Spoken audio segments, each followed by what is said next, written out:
নরক করে তুলে দেওয়ার শপথ নিয়েছিল ময়না।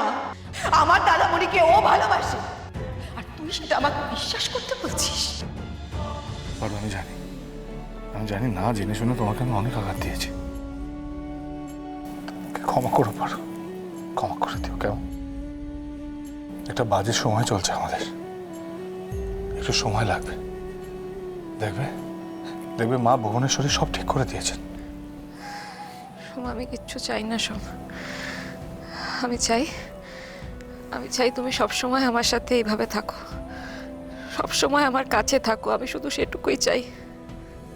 আমি সবকিছু সহ্য করে নেব সোম, আমি শুধু তোমার অবহেলা সহ্য করতে পারবো না। আর প্রাণ থাকতে আমি তোমার কোনোদিনও অবহেলা করতে পারবো না। আমি যে তোমাকে ভালোবাসি পারবো।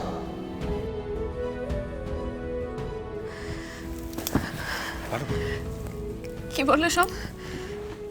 কি বললে আরেকবার বলো সোম। এই কথাটা তোমার মুখ থেকে শোনার জন্য আমি অনেক অপেক্ষা করেছি সোম। আরেকবার বলো না সোম। আমি তোমাকে ভালোবাসি পারো, খুব ভালোবাসি, খুব।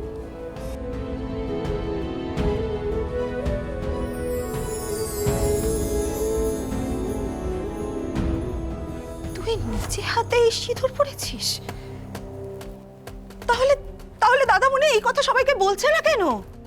ওই সময় লাল কাপড়ের লোকেরা সমুদাকে মারতে মারতে আধমরা করে ফেলেছিল। সমুদার জ্ঞান ছিল না, আমি আর কোনো রাস্তা খুঁজে পাচ্ছিলাম না। তারপর অনেক কিছু ঘটে গেছে, আমার আর কাউকে জানানো হয়নি।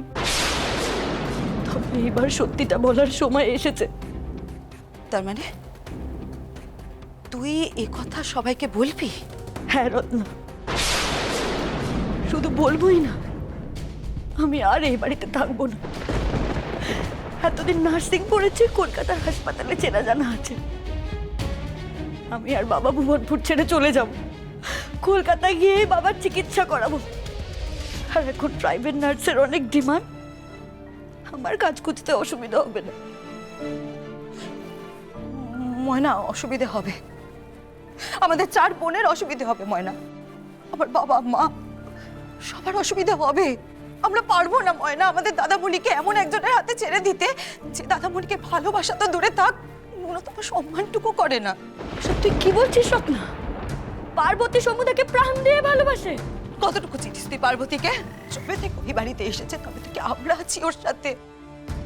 আমাদের দাদামণির জীবন নরক করে তুলে দেওয়ার শপথ নিয়েছিল ময়না। আমি শপথ নিচ্ছি যে আমি ওর জীবনটাকে এমন ভাবে নষ্ট করব যে ও বাধ্য হবে আমার স্মৃতি সিঁদুর মুছে দিতে। এমনকি ওর বন্ধুদের সামনে আমার দাদামণিকে স্বামী হিসেবে পরিচয় দিতে লজ্জা পেয়েছিল ম্যাডাম।